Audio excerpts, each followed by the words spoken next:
apa konten-konten, delok film-film, delok apa wis langsung halu. Ya, halu.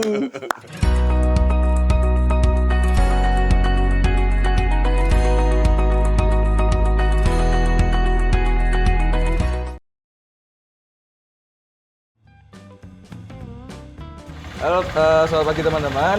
Ini kita mau ke beberapa tempat. Kebetulan Pak Yopi motor trennya baru nih. Jadi judulnya kita ngerayain motor, Pak ya. Iya. Jadi belajar naik trail. belajar naik trail. Oke, siap.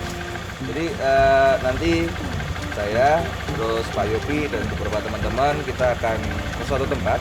Kalau penasaran ikutin terus videonya sampai selesai.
Kita udah sampai, Pak.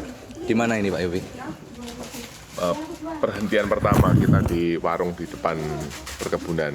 Kalau Pak Yopi dari rumah mampir sini terus. Kadang-kadang sama anak-anak sama mampir sini dulu sebelum kerja di kebon. Jadi kan tadi kan katanya Pak Yopi belajar naik motor trail. Gimana Pak rasanya? Ada bagian-bagian yang kesemutan, Mas. Kesemutan. Pak, kalau orang kan bisa Tapi kesemutan. jangan tanya bagian mana ya. Oh iya. Aduh, pikiran saya. Saya juga di sini, kita di sini juga ditemani Mas Sony. Mas Sony ini bajunya sewangar, Pak. Jadi pagi ini kita mau ngapain sih sebenarnya ya? Dari kota Blitar ke perkebunan Karanganyar ini kira-kira perjalanan setengah jam. Cuman tadi Pak Yopi ngebut, jadi mungkin 20 menit udah nyampe. Mau ngapain Pak Yopi? Ya jalan-jalan aja. Nanti kita perkenalkan kepada pemirsa apa Karanganyar ini seperti apa. Ada apa di Karanganyar ini dan apa hal-hal yang menarik yang ada di sini. Dan juga akan kita ketemu salah satu tokoh di Kota Blitar, tokoh senior. Nanti kita akan bincang-bincang. Oke, penasaran apa aja yang ada di dalam? Nanti kita masuk ke dalam.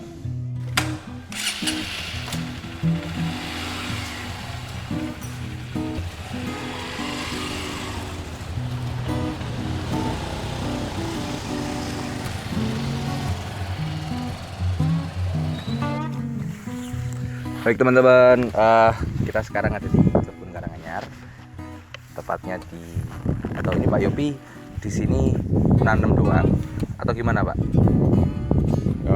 Sebelumnya saya sedikit ngasih info tentang tempat ini ya. Karanganyar ini dekat utaranya Kota Blitar, bagian dari Kota Blitar ke utara. Dari Desa Mudangan masuk ke utara. Jadi bisa dilihat mungkin nanti di belakang, di depan saya ya, di belakang situ itu ada kelihatan sekali Gunung Kelut. Gunung Kelut. Terus di sebelahnya lagi ada Gunung Kawi. Terus kemudian kalau dilihat dari jauh itu dari sini bisa kelihatan itu masuk Kabupaten Kediri. Ya. Terus di perkebunan ini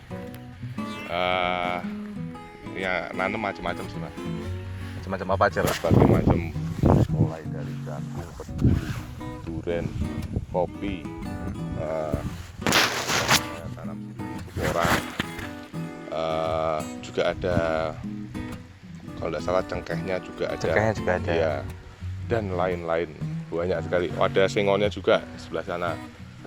Lombok juga ada.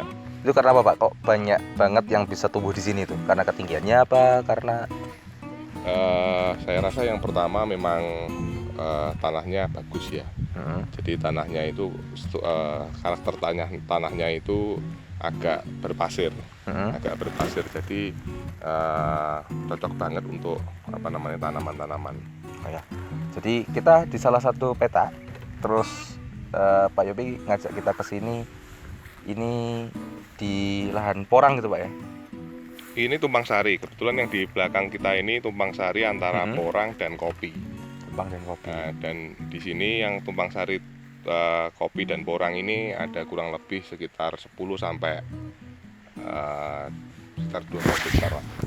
Nah, kalau teman-teman pengen porang atau pengen tahu porang, nanti ada videonya. Jadi di bawah kita ini kita harus hati-hati langkah ya, kayak ranjau gitu. Ini porang-porang kecil. Jadi ini open-openannya Pak Yopi ya. Ya, ini porang-porang mini, nanti ada porang medium, ada juga yang paling barat sana nanti porang yang tingginya itu sudah lebih tinggi daripada kita. Itu berapa tahun, Pak? Dari kecil gitu berapa tahun, mungkin berapa bulan? Sekitar 3 musim. 3 musim. 3 musim. Jadi kalau orientasinya Pak Yopi ini diekspor juga, Pak ya? Iya, nanti distorkan ke pabrik, nanti pabrik yang ngolah kemudian mau diekspor secara produk yang sudah jadi. Kalau diekspor ini kan biasanya jadi makanan, Pak. Biasanya makanan apa aja yang mungkin Pak Yopi tahu? Kalau Mas Demi pernah dengar shiratake, mie shiratake, konyaku, juga beras shiratake sekarang sudah ada seperti itu dan sudah dijual di supermarket yang terdekat yang pernah saya tahu itu di Tulungagung sudah ada. Tulungagung sudah di ada. Supermarket sana. Iya. Jadi bentuknya sudah di packingnya sudah aroma Jepang. Jadi itu sebenarnya untuk diekspor ke sana tapi juga dijual di sini. Ya. Labelnya Jepang atau? Ada tulisan Jepangnya. Ada tulisan Jepangnya. Tulisan Jepangnya. Orang kalau nggak balik terus habis dilihat produksi Pasuruan apa gitu baru nggak tahu kalau itu produksi. Kalau harganya, Pak? Terjangkau nggak? Terjangkau. Setahu yang pernah saya coba itu yang satu tuh harganya satu pak itu 12.500. Kalau yang agak yang konyakunya itu yang mahal sekitar 25.000. Maksudnya tidak mahal ya, maksudnya lebih mahal daripada yang Jadi aman nih buat teman-teman kalau di Jepang itu nyebutnya sakurata. Ya, yang budgetnya sakunya rata banget itu bisa beli orang. Ya kan kita nikmati. Nah, nanti kita akan lihat ya kan aktivitasnya Pak Yopi di sini. Tadi saya lihat juga udah mulai bubuti sugat ya kan. Bubuti sugat. Gatal, Pak. Iya, kalau pas nemu yang gatal ya gatal. Oh, ya gatal ya. Tiba-tiba sudah keluar ya kan. Ya, kita nanti akan lihat aktivitasnya Pak Yopi dari ini. Jadi tadi Pak Yopi bilang kalau porang itu ditanamnya sesuai ukuran, Pak ya. Dari yang besar sampai yang kecil ya. Ya ini kebetulan kita di lokasi yang paling kecil. Jadi lokasi di sini kecil. Ini mulai kita namanya dari katak mini ya. Ini katak mini. Jadi katak kodok, Pak. Ya katak itu apa namanya? Nanti takutnya kalau salah persepsi ya. Jadi katak itu bibitnya porang itu dinamakan katak. Oh, katak. Ya, bibit yang di atas. Ya kali nanti teman-teman nemu katak ditanam kok nggak tukul porang. Iya. Kita jelas di sini ya kan. Sudah, nanti kita lihat aktivitasnya kayak gimana karena ini benar-benar saya datang itu nggak tahu loh kalau di sini ternyata ada porang gitu karena kecil banget. Terus kita juga memang harus hati-hati melangkah. Yaudah, nanti kita akan lihat aktivitasnya.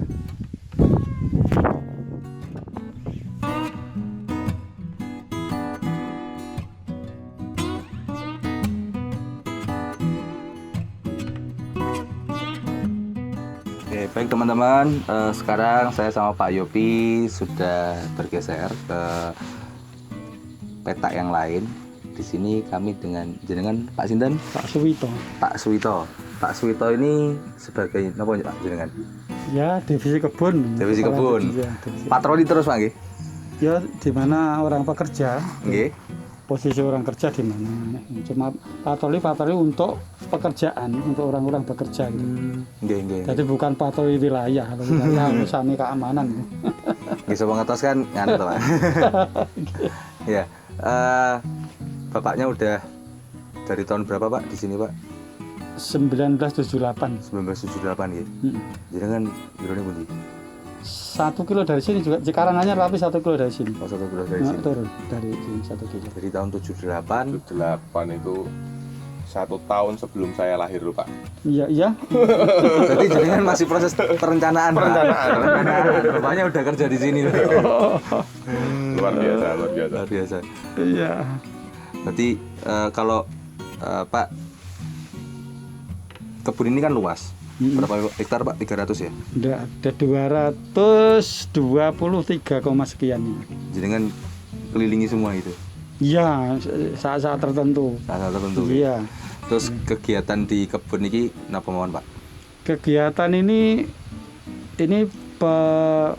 penanaman sudah selesai. Oke. Ini tinggal perawatan pemupukan itu loh Mas.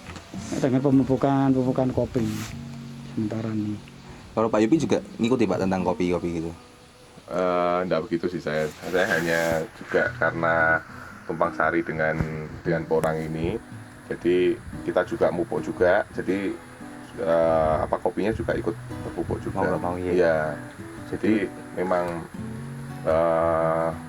pemupukan itu memang penting Mas, karena tanahnya sudah bagus, kalau dipupuk lagi tambah lebih bagus lagi Gitu. ya.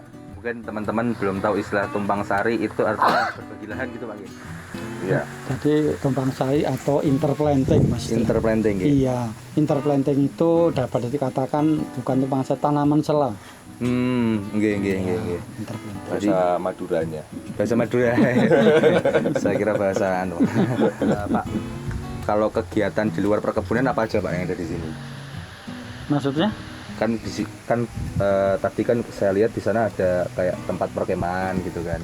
Kalau di perkebunan Karanganyar ini selain kegiatan tanam menanam itu apa aja Pak? Kegiatan untuk pariwisata. Pariwisata. Iya. Pariwisatanya apa Pak? Pariwisatanya itu termasuk di dalamnya ada edukasi tanaman, ada edukasi pengolahan. Nggih. Terus kalau yang di sana ada juga ada museum Purna Bakti, museum pusaka, museum Blitaran. Mungkin bagi teman-teman kalau tahu, mungkin belum tahu ya tentang Museum Purna Bakti ya. Jadi di perkebunan ini kita mengenal satu sosok. Beliau adalah salah satu politisi senior di Blitar, yaitu mantan Bupati Blitar pada tahun saya lupa. Tapi 12 tahun beliau menjabat. Nah,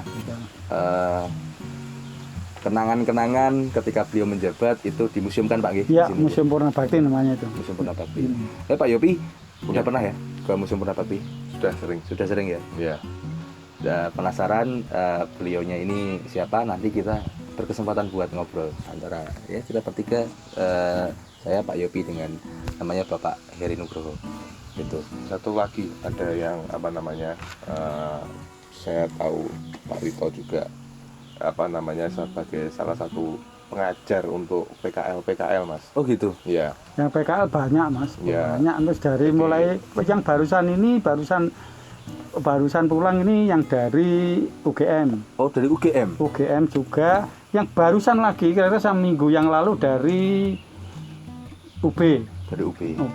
Terus dari UM juga, sudah sampai yang dari luar Jawa juga. Luar sudah, Jawa. Iya. Masih ingat Pak dari mana itu? Dari NTT, pokoknya Dari NTT, NTT ya? dari NTT. Dari Indonesia Timur. Iya. Kesini, gitu kan. Samarinda juga pernah, saya juga. Jadi mereka ini mahasiswa Mas.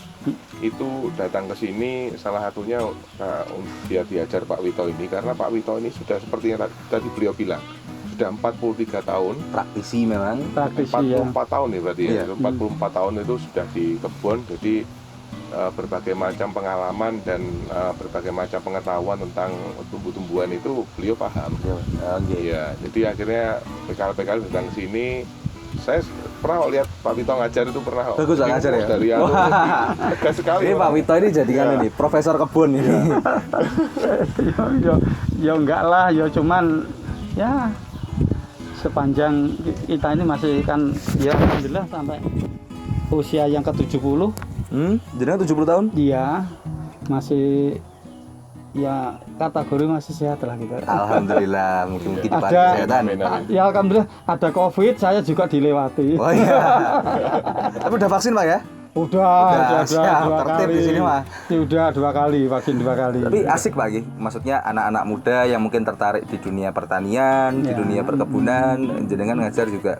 Iya, saya juga jadi saya lebih kalau didatangi mahasiswa dan sebagainya lebih yang dari jurusan dari budidaya tanaman dan sebagainya. Saya seneng kalau kita diskusi sampai sore itu nyambung terus gitu. Nyambung terus. Ya? Jadi Apalagi enak. kalau cantik gitu Pak. Sampai pernah dosennya itu diskusi sampai tengah malam dengan Sampai tengah saya. malam? Iya. Udah mau berhenti, Pak? Iya, yang dari UB. UB. Tapi kalau boleh tanya satu pertanyaan aja tentang apa namanya sedikit tentang teknis ya Pak Wit. Keunggulannya atau kelebihannya struktur tanah atau karakter tanah di lereng Bukit Kelut ini seperti apa dibandingkan tempat-tempat lain mungkin Pak Wit? Jadi gini Pak, yang perlu diketahui bahwa pertama adalah jenis tanahnya. Iya. Di sini kan regosol. Hmm, Nah, regosol itu terdiri dari pasir, kerikil, tanah. iya. Jadi apa itu kedalaman apa namanya kedalaman tanahnya itu yang 30 cm itu masih itu tanah yang bagus tuh. 30 Gembur ya, Pak, ya? gembur. Di samping itu juga unsur haranya Unsur juga hara bagus. ya. Oh. Saya pernah ngecek sendiri Pak pakai apa itu Ukuran meter pH, itu. pH meter tuh kalau tidak salah 7 sampai 7,5. Iya, itu Iya. yang bagus lah sekitar 7 lah rata-rata Iya. memang segitu. Itu pH tanahnya memang segitu. Tapi juga ada sisi kelemahan. Ini yang pada saat Pak, kalau saat musim kemarau. Iya. Di musim kemarau karena tanahnya itu regosol, Iya. kerikil, pasir kan. Itu kalau kena kena panas Iya. itu memang tanaman kalau naungannya tidak sempurna itu banyak yang nggak kuat Pak, banyak menguning dan suhunya sebagainya. tinggi ya Pak ya. Iya, terlalu Oh. panas. Tapi juga ada kelebihan kalau untuk tanaman kopi, mungkin durian dan tanaman lain, cengkeh pun. Iya. Kalau tenggang panasnya antara 3 sampai 4 bulan. Iya. Ini tanda-tanda bahwa tahun depan ini hasilnya mesti luar biasa. Panennya bagus. Bagus, bagus. Iya. Karena pembentukan pertumbuhan generatif itu kan mengendaki panas. Iya, iya. Paling enggak 3 bulan lah. Kalau kopi mengendaki 3 bulan itu sempurna. Sama cengkeh hampir sama itu, sama. Tapi kopinya sini enak Pak ya katanya Pak. Oh, nanti kita Ya, coba. Kita coba siap. Di kafe nanti ada. Ya, ini kayak ini tadi mungkin di sekolahan di di universitas nggak diajarkan ini kalau enggak. Enggak, ya. Makanya datang ke iya. Oke, Pak Wit. Oke. Terima kasih waktu nih. Ya, sama-sama. Ya, Mungkin, monggo. Semoga Sehat sehat selalu. selalu. Ya. Ya teman-teman, kita udah sampai di tadi yang saya sampaikan udah tinggi-tinggi. Nah, jadi saya sempat kaget. Pak, mati Pak gitu, ambruk. Kenapa Pak? Kok sampai ambruk-ambruk kayak gitu? Jadi ini sebuah siklus Mas. Siklus pertumbuhan porang itu ketika kita tanam di bulan 9, bulan 10 itu di dalam tanah dia tumbuh ya kan? Nanti kalau sudah bulan-bulan 3, bulan 2 dan bulan 4 ketika hujan sudah berhenti dia memang ambruk seperti ini. Oh gitu Mas? Ya istilah di pertaniannya ini dinamakan dorman. Nah, ini nanti semakin lama semakin kering ya kan, semakin kering terus sudah tidak tumbuh lagi. Nanti ketika kita biarkan umbinya di dalam tanah situ, nanti bulan-bulan 10, bulan 9 tuh dia tumbuh lagi sendiri. Efisien Pak ya? Iya. Jadi kalau istilahnya mungkin kalau beruang kutub itu Iya. dia hibernasi. Hibernasi dulu. Iya. Terus akan tumbuh kecil dulu Pak ya? Ya enggak langsung kalau umbi ya besar langsung besar. Oh, langsung besar gitu. Wah, besar, lebih besar lagi daripada musim sebelumnya. Oh iya. Kayak sempat disampaikan sama Pak Yobi ada yang tingginya lebih dari badan kita. Ya, Tapi kita tadi sebelah cek sana kita cari mungkin sudah dorman ya. itu sudah dorman. Terus tadi teman-teman mungkin penasaran sama bibitnya yang disebut kata. Nah, Ya, ini ada di sini. ini contohnya. Jadi bisa di shoot, ini jempol saya, ini ukuran jempol saya. Nah ini, Itu yang disebut kata. ini kalau malam mencolok, Oh, mencolok. Siang balik lagi. siang balik lagi sini.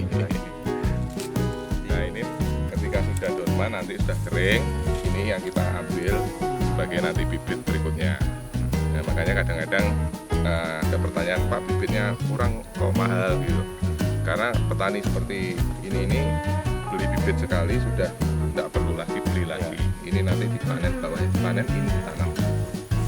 Jadi siklus Nah, terus. siklus terus. Jadi beli bibit cuma perlu beli bibit sekali aja sudah cukup. Nanti dia akan mendominasi. Ya, Ya, teman-teman itu sekilas tentang korang. Kita bisa bilang itu open-openannya Pak Yobi, peliharannya Pak Yobi di perkebunan Karanganyar ini. Terus setelah ini kita akan wawancara satu tokoh politisi senior, Bapak Eri Nugroho, Bupati Blitar, periode saya lupa, tapi 12 tahun beliau menjabat. Nanti nggak tahu kita akan nongkrongnya di kafe atau di Museum Purna Bakti. Kita langsung aja. Selamat pagi teman-teman.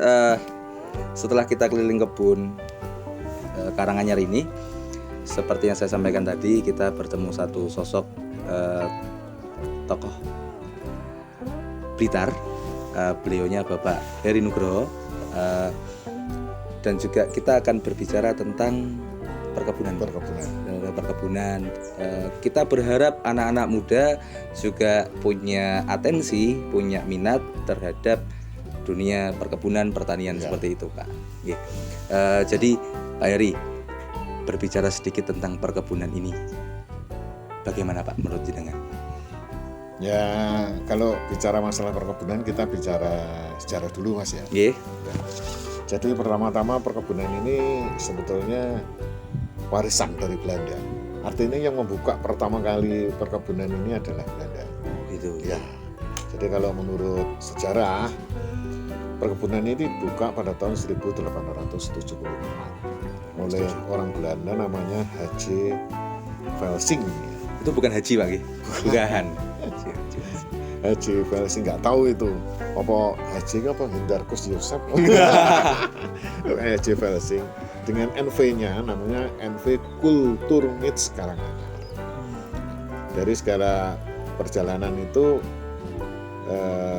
tiba-tiba kan ada perang kemerdekaan. Iya. Nah, setelah perang kemerdekaan itu Belanda terpaksa untuk meninggalkan Indonesia pada waktu itu. Nah, setelah Belanda itu meninggalkan ini, termasuk perkebunan ini sama pemiliknya itu sudah ditinggal. Oh gitu. Ditinggal, akhirnya perkebunan ini diurusi oleh pemerintah Indonesia zaman dulu ya. Kemudian diurusi oleh namanya Jawatan Perkebunan. Menurut sejarah ya, Jawatan Perkebunan itu kalau sekarang ya disebut. Hak guna usahanya Belanda itu kita singkat saja ya, habisnya tahun 1960. Nah, tahun 1960 pemerintah itu memberikan kesempatan kepada perusahaan-perusahaan nasional untuk mengambil alih dari hak guna usaha. Oh iya. Kebetulan dari salah satu pegawai Jawatan Perkebunan pada waktu itu yang disuruh ngurus di sini itu namanya Pak Deni Muhammad Rosadi, ya kebetulan anak bapak saya. Oh iya. Pada waktu bapak saya akhirnya bersama teman-temannya pada waktu itu akhirnya mendirikan PT yang namanya PT Harta Mulia untuk mengambil alih hak guna usaha itu. Hak guna usaha. Ya, akhirnya tahun 1960 maka HGU-nya itu beralih dari kepemilikannya Belanda itu berpindah kepada PT Harta Mulia sampai sekarang ini. Sampai sekarang. Sampai sekarang ini. Nah, perkebunan ini sudah 3 kali perpanjangan hak guna usaha dan sudah pengelolanya sudah 1, 2, 3, sudah 5 Sudah 5 pengelola. 5 pengelola. Iya, jadi yang pertama Pak Deni itu, Nggih. kemudian yang kedua saya, Nggih. kemudian pada waktu itu saya diberi amanah oleh masyarakat Kabupaten Tasikmalaya, akhirnya dikelola oleh adik saya, kemudian juga adik saya. Lah sekarang ini pengelolaan kebun ini dikembalikan lagi kepada saya, tapi oleh saya diserahkan kepada anak saya namanya Mas Bima. Mas Bima. Ya, sampai sekarang. Nah ini perkebunan ini awalnya itu full kopi. Ya, full kopi. Nggih, nggih. Semua ini full kopi seluas sekitar 250 hektar. Nah, dalam perjalanannya memang perkebunan itu kan naik turun, up and down. Jadi apalagi waktu itu kopi kan sempat masa jaya-jayanya zaman bapak saya itu sekitar tahun 70-an Iya. waktu itu, tapi akhirnya terus tergeser oleh yang Brasil, oleh Vietnam, oleh apa, akhirnya kopi Indonesia itu banyak mengalami penurunan, sehingga akhirnya ya karena kopi istilah hitungannya bisnisnya itu kurang ya, pada waktu itu akhirnya terus banyak juga diversifikasi, sehingga kebun ini juga mengalami diversifikasi. Ada beberapa tanaman selain kebun, selain kopi. Iya, iya. Nah, pada tahun 2000 ketika saya masih menjabat sebagai bupati, pada waktu itu kan mulai menggalakkan yang namanya pariwisata. Dulu itu orang Blitar itu wisata itu tahunya hanya makam Bung Karno sama Candi Penataran. Nah, pada waktu itu saya masih punya angan-angan gimana ya kalau tamu-tamu yang Blitar itu ada tempat nongkrong-nongkrong, ada tempat santai gitu pada waktu itu. Nah, pada waktu itu akhirnya mulai ada Kampung Coklat. Iya. Kampung Coklat itu yang support ya saya. Oh iya. Pada waktu itu. Nah, terus saya mengadakan semacam kerjasama dengan perhutani. Saya sampai menghadap menteri pada waktu itu supaya ada payung hukum MOU. Akhirnya menjelang saya itu berakhir 2015 ada kesepakatan kita sama perhutani sama kementerian, sehingga akhirnya sekarang itu banyak tempat wisata yang pakai kayak loji itu lah, loji. Kemudian di Serang dulu nggak bisa, Serang itu nggak boleh sama perhutani. Tapi setelah ada MOU saya dengan perhutani pada waktu itu dengan menteri juga, akhirnya bisa. Akhirnya muncul banyak potensi wisata. Nah, khusus untuk sini, akhirnya saya mempunyai gambaran ya. Kita itu kan punya modal kita ini yang pertama kita punya agrowisata, istilahnya kopi, kemudian hawa yang sejuk dan segala macam. Terus kita juga punya tinggalan sejarah rumah-rumah Belanda, heritage ya. Jadi akhirnya terus kita punya keinginan untuk tempat ini jadikan tempat wisata. Jadi wisata heritage, wisata agro, kemudian wisata edukasi ini. Termasuk akhirnya kita membangun museum, membangun kafe. Nah, kafe itu dulu Mas, itu gudang. Oh, kafe ini gudang dulunya. Ya, dulu zaman Mbahnya situ kan dulu kerja di sini. Iya. Itu dulu gudang itu. Gudang gitu. Nggak salah kepalanya gudang ya Pak Parlan. Oh gitu. Gudang kopi Pak ya tadi. Ya. Atau gudang hasil perkebunan? Kalau di situ gudang pupuk. Oh, gudang pupuk. Ya, kalau gudang kopinya di pabrik. Gudangnya segede itu. Iya. Kebunnya untuk apa segala macam. Ya. Akhirnya terus disulap ya jadi kafe. Ya alhamdulillah ya. Awalnya dulu kita masih meraba-raba apa bisa, ternyata ya setelah kita buka 2017 luar biasa, sampai orang-orang dari luar negeri itu hampir setiap saat itu datang ke sini. Iya. Gitu. Nah kemudian ada COVID-19 akhirnya kan menurun. Beberapa hari lalu saya lihat ada bule juga. Ada bule. Ada. Ya. Dulu bule itu bulanan Pak Iya. Yopi di sini. Iya. Nginepnya di situ ada sampai 1 bulan, minimal 2 minggu pasti. Iya. Itu kegiatannya apa aja? Ya mereka itu istilahnya kan volunteer. Volunteer. Ya dia itu ya belajar kopi, belajar budaya, belajar apa. Akhirnya kita beri kesempatan di sini, sampai akhirnya dia ikut membantu di kafe. Nah, orang-orang di sini seneng. Iya. Ya, karena mereka itu di kafe yang melayani orang-orang bule. Iya. Dan bulenya merasa masih ada koneksi heritage-nya juga Iya. kan, Pak, ya, di sini. Iya.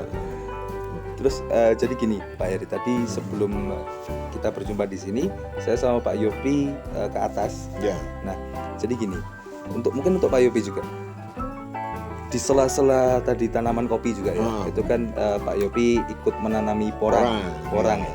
Kalau Pak Yopi sendiri melihat aktivitas Pak Yopi, mungkin motivasinya kenapa sampai pada akhirnya menanam porang di sini, itu mungkin bisa diceritakan Pak Yopi. Ya, kalau untuk motivasi secara khususnya untuk anak-anak muda yang calon mungkin berapa tahun lagi pengen menggeluti bisnis, saya rasa salah satu peluang baiknya itu juga di pertanian, Mas, karena jumlah penduduk kita ini akan selalu bertambah, sedangkan area pertanian itu kan terutama di Pulau Jawa itu kan terbatas. Jadi saya rasa kedepannya cukup bisnis yang cukup baik untuk anak-anak muda. Sekarang juga dikembangkan dengan petani-petani milenial yang sekarang lagi digalakkan gitu.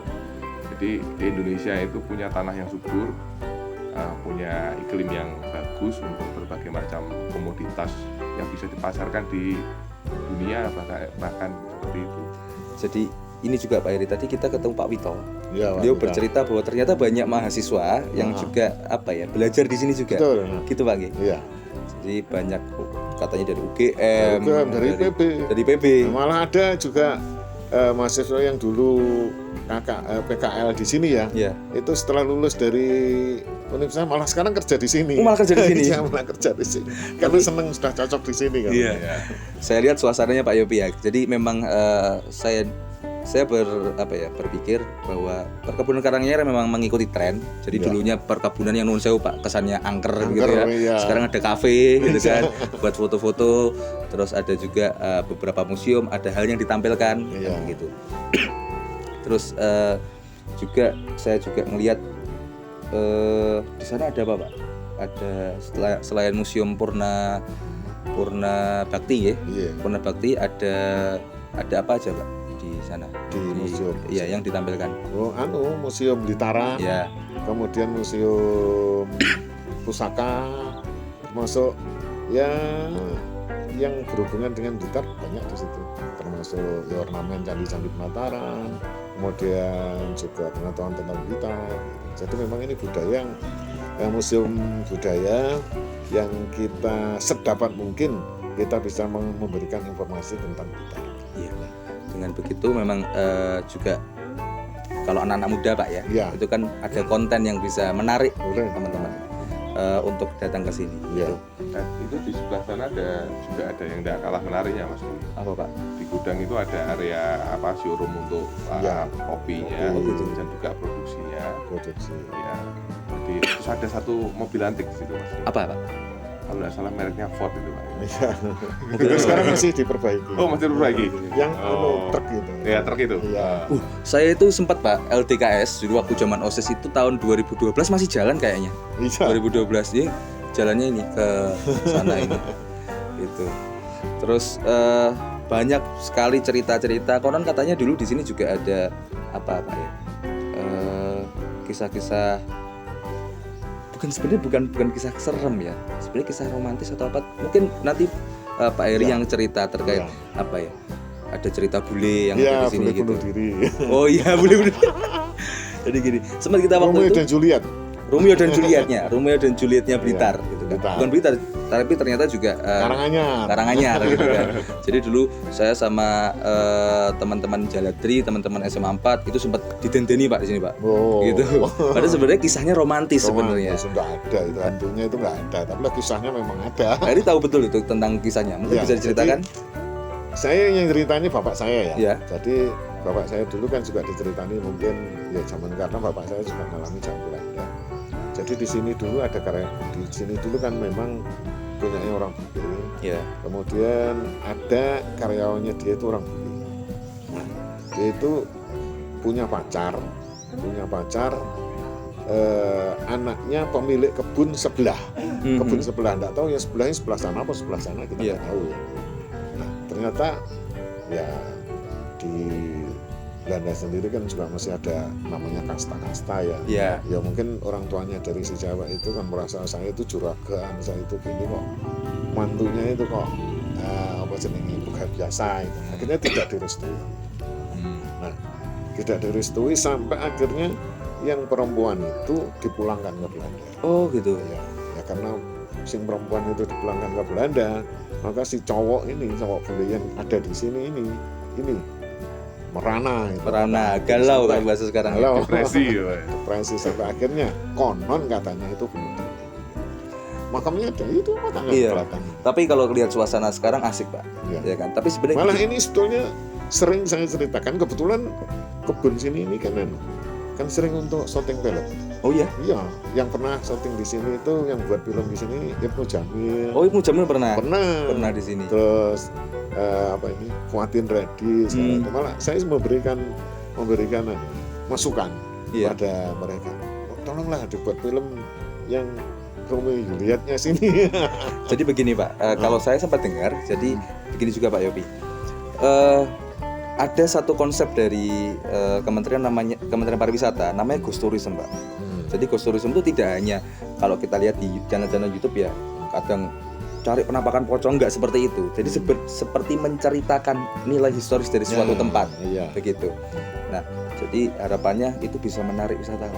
Jadi Iya. mungkin bisa dijadikan konten Iya. dalam hal apa ya, mengingatkan kembali tentang apa yang pernah terjadi, Pernah sejarah terjadi kita di di sini, begitu. Kalau menurut Pak Yopi, apabila tempat ini dikemas dengan konsep Ghost Tourism, menurut jenengan gimana? Saya sih hobi. Tadi sebelum wawancara saya sudah bilang ke Pak Heri, kalau saya pengennya di situ ada chapel buat wedding. Buat wedding malah. Iya. Oh iya, apa tema-tema kebun Iya. gitu ya? Iya. Iya. Akan menjadi menarik kalau outdoor, terus Iya. kita promosikan, terus pesta Sini- kebun, Iya, pesta kebun. Sini sudah pernah. Sudah pernah? Ya, sudah. Sudah 2 kali. Sudah 2 kali lah. Nah, ya pesta kebun ya, tapi ya maksudnya itu ya secara sederhana, enggak ya apa adanya. Iya. loh. Mungkin kalau kita nanti ya insya Allah lah kalau kebun itu bisa berkembang dengan pesat ini seperti tadi disarankan oleh Pak Yopi ada kopras kan mungkin lebih baik lah. Yang penting Iya. biaya sewanya nggak mahal. Iya. Saya belum nikah. Oh, iya. Kalau saya udah nikah terserah. Kalau kamu perdana berarti nanti. Oh iya, gitu perdana. Iya. Kalau di Iya. situ mesti enek khusus kok. Khusus ya. Soalnya kan mbahnya pernah kerja di sini. Terus ternyata juga ya saya ulangi lagi, ternyata banyak juga anak-anak muda yang datang ke sini dan ternyata bukan dari Blitar saja dengan niat memang ingin ngopi Iya. atau juga ingin edukasi tentang perkebunan. Nah, Iya. kalau harapan Pak Heri sendiri tentang anak muda zaman sekarang nih. Saya berharap anak muda zaman sekarang itu mempunyai kreativitas. Jadi mempunyai suatu ide bagaimana mengembangkan potensi yang sebetulnya dipandang tidak potensi menjadi potensi. Oke. Iya.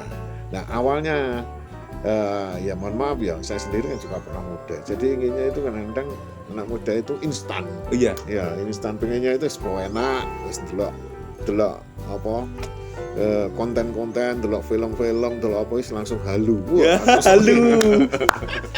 Tapi tidak ingin Prosesnya Pak. prosesnya. Iya, iya, Nah, iya, kita betul, berharap ya anak-anak muda sekarang itu kita harus melihat satu kenyataan. Ya, jadi potensi diri itu dikembangkan. Itu saya yakin nanti hasilnya juga pasti akan mengikuti dari proses. Yang penting punya semangat. Jadi seperti tadi kita itu punya potensi pertanian, kita punya potensi wisata, kita itu potensi budaya itu ya dikembangkan. Kalau menurut Pak Yopi nih tentang sebuah proses, mungkin Pak Yopi bagaimana sih memandang sebuah proses itu? Iya, jadi sering kali jebakannya ya mirip seperti yang tadi dikatakan sama Pak Heri. Mungkin anak-anak muda sekarang itu terlalu berpikir kepada hasil, Ya, Iya, betul. tapi lupa harus apa namanya? hasilnya harus melalui proses. melalui apa? Gitu. Iya. Kadang-kadang itu yang seperti bilang istilah orang-orang bule itu bilang, jadi jangan ngejar uang, tapi kejarlah prestasi. Nah, Iya. ini uang tuh yang ngejar. Oh Ya, iya. seperti itu. Kalau mungkin bisa saya simpulkan begini Pak, kalau mau progres, Iya. kalau proses jangan protes kan gitu. Iya. Jadi kita proses terus saja, tanpa kita sadari banyak hasil yang sudah kita capai dengan kita fokus sama proses itu kan gitu. Terus ya kalau anak muda sih Pak sebenarnya keinginan teman-teman itu menciptakan sebuah apa Pak? Legasi Iya, iya. sebenarnya. Mungkin teman-teman cenderung ingin instan itu, ingin cepat menciptakan atau memunculkan sebuah legasi gitu kan. Tapi ya memang proses itu menjadi bagian yang penting kan gitu. Proses oriented gitu. Nah bicara tentang legasi nih Pak, Pak Heri sendiri kan berkesempatan untuk diamanai oleh masyarakat Ya. gitu kan. Mungkin ada beberapa hal yang berkesan yang mungkin sampai hari ini itu menjadi kenangan, mungkin bisa memotivasi teman-teman muda juga Ya. gitu. Jadi pada zaman saya ini saya kan 15 tahun ya di pemerintah daerah.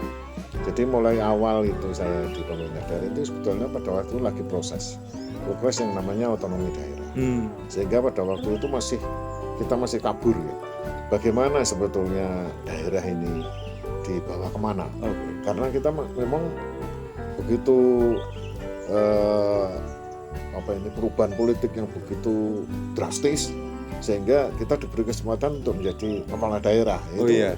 Pada waktu awalnya jadi masih meraba-raba. Iya. Tapi setelah kita berjalan, apalagi dengan sudah mulai adanya aturan ini bisa kita langsung adaptasi.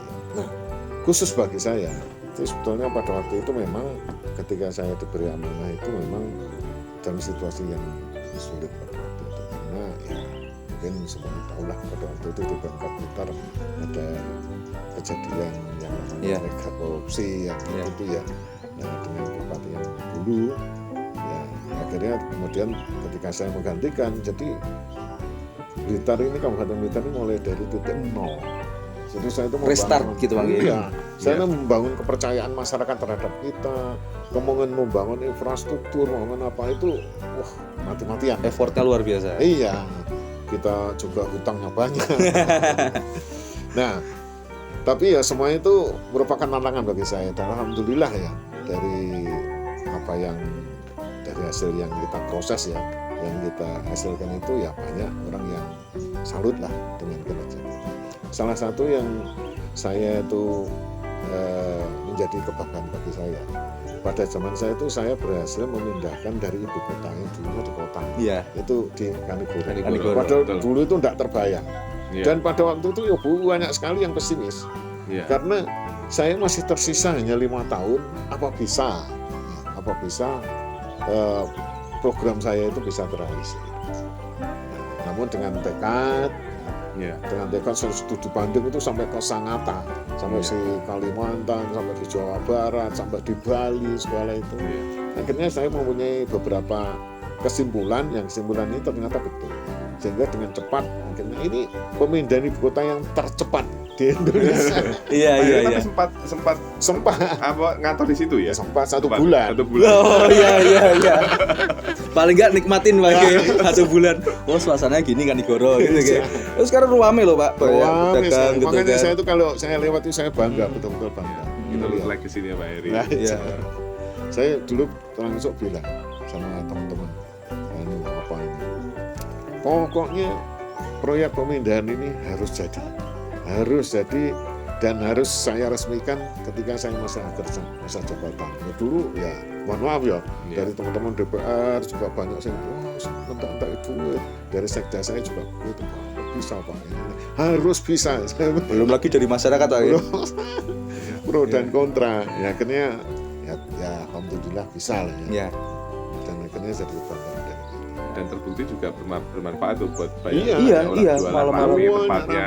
dulu Dan Kanigoro ini- bayangkan dulu Kanigoro. Harga tanah langsung melonjak loh Pak.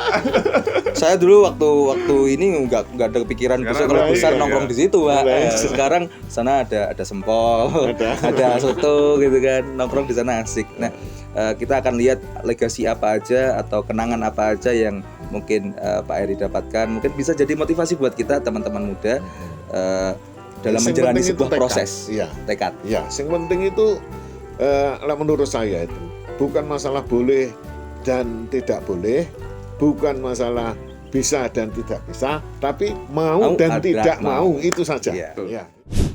Jadi ini anunya apa namanya produk jadinya yang sekarang lagi diproduksi di Karanganyar. Ada 3 jenis kalau nggak salah. Yang ini robusta, ada juga nah ini arabikanya, terus ada satu lagi yang fermentasi ya, fermentasi. Mas Dewi suka ngopi? Saya sukanya robusta. Robusta. Tidak begitu kecut. Ya, lebih aman di lambung mungkin. Oh, karena itu. Oh. Iya.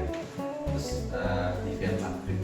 Nah, terus ini guys, ini juga ada anunya, yang bijinya. Kita Udah di roasting tapi ya. kita roasting ini, robusta, roasting, Ini diekspor. diekspor. Ini yang bubuknya yang kemasan gede.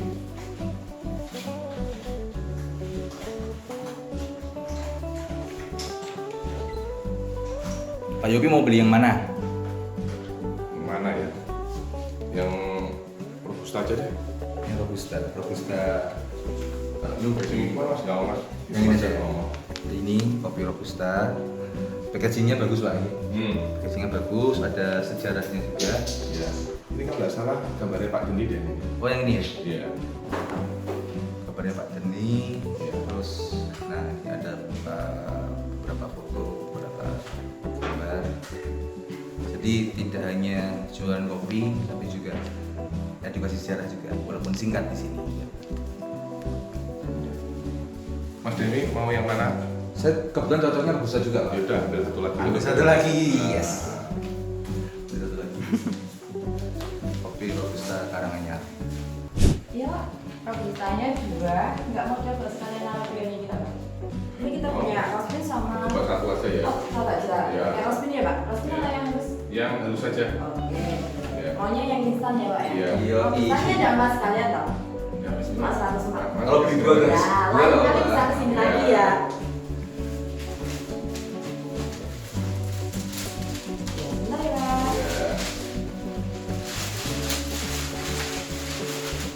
Jadi untuk robustanya berapa Pak? Harganya? 26.000. 26.000. Iya. Terus. Kalau Arabikanya Kata sama dulu nih? ya Pak. Arabikanya 65.000. 65.000. Iya. Benar ya, Pak? Ini aja bakal kasih uang. Uang pas aja Pak. Masnya berapa dong? Oh iya. Kembali 1.000 ya Pak? Ya.